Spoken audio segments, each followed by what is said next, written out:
Buen día, mi nombre es Laura Juliana Cárdenas, soy estudiante de la Universidad Militar. Junto a mis compañeras Karen Daniela Guerrero y Andrea del Pilar Bernal, vamos a presentar la actividad complementaria número 5 de Tributario 2.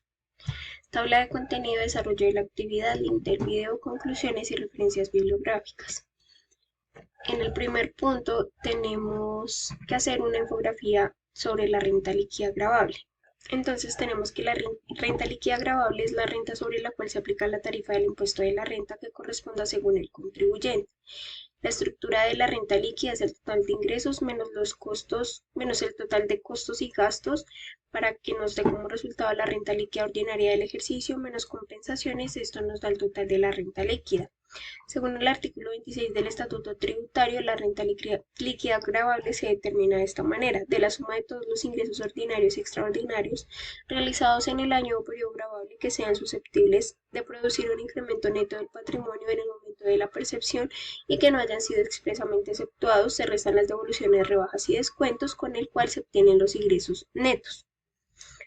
De los ingresos netos se restan, cuando sea el caso, los costos realizados imputables a tales ingresos, con lo cual se obtiene la renta bruta. De la renta bruta se restan las deducciones realizadas, con el cual se obtiene la renta líquida. Salvo las excepciones legales, la renta líquida es renta gravable y a ella se le aplican tarifas señaladas por la ley. Luego tenemos la estructura de la renta líquida gravable según el artículo 26 del Estatuto Tributario, operador e ingresos brutos. Aquí tenemos que debemos restar la devolución, rebajas y descuentos para obtener los ingresos netos.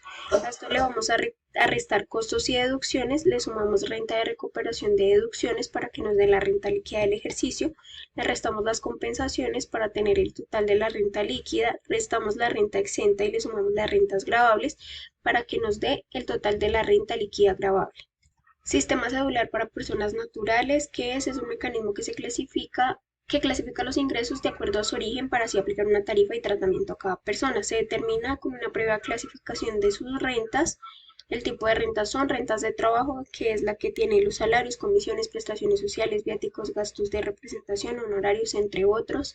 Rentas no laborales son todos los ingresos que no se clasifiquen expresamente en ninguna de las demás cédulas. Por lo tanto, podemos tomar como ejemplo los honorarios percibidos por las personas naturales que presten servicios y que contraten o vinculen por al menos 90 días continuos o discontinuos dos o más trabajadores asociados a la actividad. Rentas de capital por intereses, rendimientos financieros, arrendamientos, regalías, explotación de la propiedad intelectual. Rentas de pensiones, pensión de jubilación, pensión de invalidez, pensión de vejez, entre otros. Rentas de dividendos y participaciones.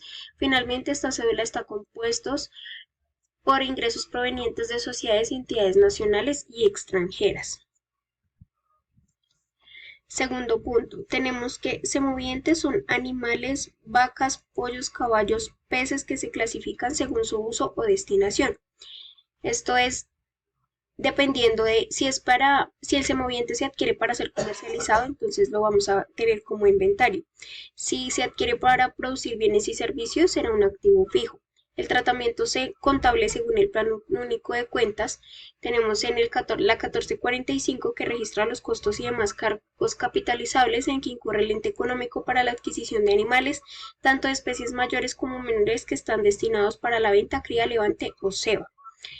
En la cuenta 1584 registra el costo de los semovientes que posee el ente económico para el mejoramiento de razas, así como la destinación al servicio de las diferentes actividades productoras. Valor patrimonial de los semovientes. El artículo 92 del Estatuto Tributario nos dice que los activos biológicos, plantas o animales, productores porque cumplen con las siguientes características, se utilizan en la producción o suministro de productos agrícolas, se espera que produzca durante más de un periodo, existe una probabilidad remota de que sea vendida como producto agropecuario, excepto para ventas incidentales de raleos y podas. Son consumibles porque proceden de activos biológicos productores o cuyo ciclo de producción sea inferior a un año.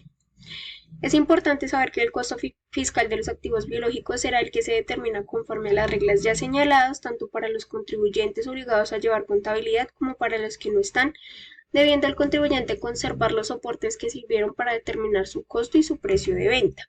Las rentas agropecuarias.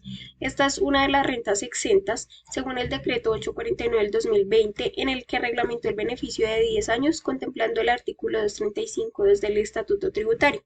Este beneficio se aplica a las sociedades de régimen ordinario. La renta bruta de productos agrícolas. Según el artículo 95 del Estatuto Tributario, renta bruta especial en enajenación de activos biológicos. Para los obligados a llevar contabilidad se determina por la diferencia entre el ingreso realizado y los costos determinados de acuerdo con los artículos anteriores. Para los no obligados a llevar contabilidad se determina por la diferencia entre el ingreso realizado y el costo de los activos biológicos. Aquí es importante saber que solo los contribuyentes obligados a llevar contabilidad pueden deducir conceptos como daños y destrucción de activos biológicos, como cuando se mueren las vacas o los pollos.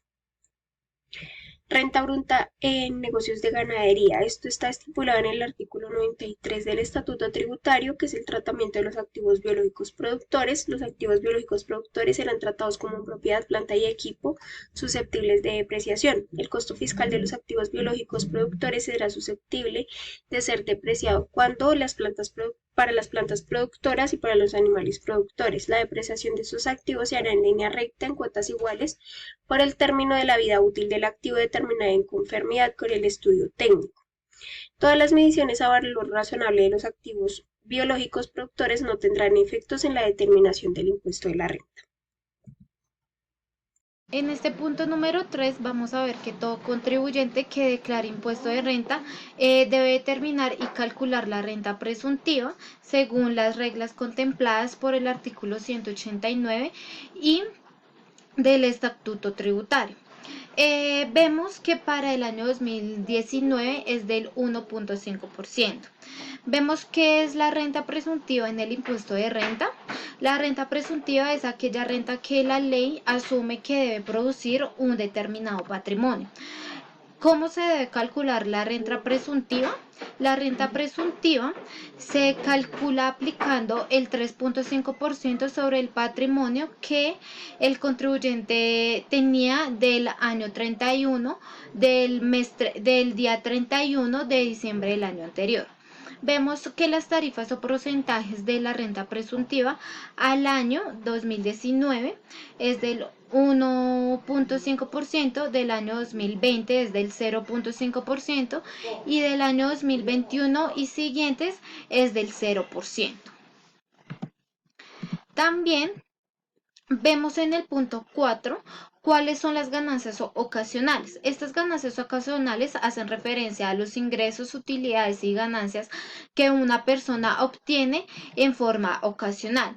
Está en la venta de los activos fijos, como la casa, el apartamento, el local, finca, etcétera.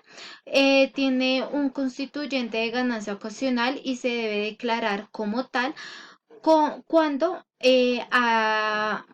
ha permanecido en el poder del contribuyente en los 2 años o demás. Estas utilidades de liquidación de sociedades, cuando una persona es socia de una empresa y está liquidada, también por herencia y legados y donaciones, al respecto señala en el artículo 302 del Estatuto Tributario. También en indemnizaciones por seguro de vida en el artículo 303.1 del Estatuto Tributario. Vemos que también por rifas, loterías y apuestas viene el contribuyente recibida por un concepto de loterías que está en los artículos 304 y siguientes del Estatuto Tributario. Vemos que en el impuesto de ganancias ocasionales es complementario al impuesto de renta por consiguiente de la persona natural. Vemos que también las tarifas del impuesto de ganancias ocasionales tienen una tarifa del 10% sobre la ganancia o utilidad y en caso de loterías, rifas y sorteos y apuestas son los del 20%. Vemos que las ganancias ocasionales ya externas vienen con declaran en una sección especial del formulario de la declaración de renta. Renta por comparación patrimonial. Es una renta que se determina comparando el patrimonio de 2 años distintos. Por ejemplo, del año 2 con respecto al año 1 o el año actual respecto al año anterior. En el artículo 236 del Estatuto Tributario, la renta por comparación patrimonial es cuando la suma de la renta gravable, las rentas exentas y la ganancia ocasional neta resulta inferior a la diferencia entre el patrimonio líquido del último periodo gravable y el patrimonio líquido del periodo inmediatamente anterior. Dicha diferencia se considera renta gravable, a menos que el contribuyente demuestre que el aumento patrimonial obedece a causas justificativas. En el artículo 237 del mismo Estatuto Tributario se encuentran los ajustes para el cálculo. ¿Qué es la tarifa del impuesto a la renta? Es la que determina el impuesto que una empresa o persona debe de pagar de acuerdo a su renta líquida gravable. ¿Cuál es la tarifa del impuesto sobre la renta para las personas naturales residentes? En el artículo 241 del Estatuto Tributario encontramos dichas tarifas, las cuales van según los rangos de VT, desde 0 hasta más de 31.000 VTs. Y tiene pues diferentes tarifas, desde el 0% hasta el 39% según corresponda. ¿Cuál es la tarifa del impuesto sobre la renta para los usuarios de zonas francas? Estas se encuentran en el artículo 241 del Estatuto Tributario, la cual es del 20%. ¿Cuál es la tarifa del impuesto sobre la renta para las personas naturales no residentes en el país? Esta se encuentra en el artículo 247 del Estatuto Tributario, la cual es 35%. ¿Cuál es la tarifa del impuesto de renta para personas jurídicas? Su última actualización se dio en el artículo 7 de la Ley de Inversión Social, la 2155 de 2021, la cual la tarifa general del impuesto de renta para 2022 para personas jurídicas será del 35%. ¿Cuál es la tarifa del impuesto de renta para las entidades del régimen tributario especial? Esta tarifa es del 20% y se encuentra en el artículo 356 del Estatuto Tributario. Muchas gracias. Vemos en este punto 7 el anticipo en el impuesto de la renta, en el cual busca que el contribuyente pague parte del impuesto de renta del año siguiente según lo que haya pagado en el año a declarar. Los contribuyentes obligados a calcular el anticipo de renta, por regla general, todo contribuyente que debe declarar renta está obligado a liquidar y pagar el anticipo del impuesto a la renta, ya se trae como una persona natural o jurídica. El porcentaje del anticipo del impuesto de renta viene primero en el número de la declaración en el primer año, segundo año y en el tercer año de los años siguientes, que es el 25%, el 50% y el 75%. Los procedimientos para calcular el anticipo de renta es el impuesto de renta en el periodo declarado, el procedimiento del impuesto de renta de los últimos años. Vemos como ejemplo del cálculo del anticipo de renta en el año a declarar, en el año 2019, como un impuesto de neto de renta del año 2019 de 10 millones, en el impuesto neto de renta del año 2018 de 8 millones y las retenciones participadas en el año 2019 un valor de 4 millones. Entonces, ¿cuál es nuestro anticipo para el año 2020? En el procedimiento 1 tenemos un valor de 10 millones por el 0.75%, que este nos da 7 millones 500. Vamos a tener nuestro valor de 7 millones 500 menos nuestros 4 millones, que es del impuesto neto de renta del año 2018. Eso nos va a dar un valor de 3 millones 500, que este va a ser nuestro anticipado para el año 2020. En el procedimiento número 2 vemos nuestros 10 millones de pesos, que es el impuesto de renta del año 2019, más los 8 millones, que es del impuesto de renta del año 2018. Esto los vamos a dividir en dos. Esto nos va a dar un valor de 9 millones de pesos. Estos 9 millones de pesos por nuestro 0.75%. que es del tercer año a siguientes, nuestro 75% para un valor de 6.750.000. Estos 6.750.000 menos nuestros 4 millones de las retenciones participadas del año 2019 nos va a dar un valor de 2.750.000, que esto va a ser el anticipado para el año 2020.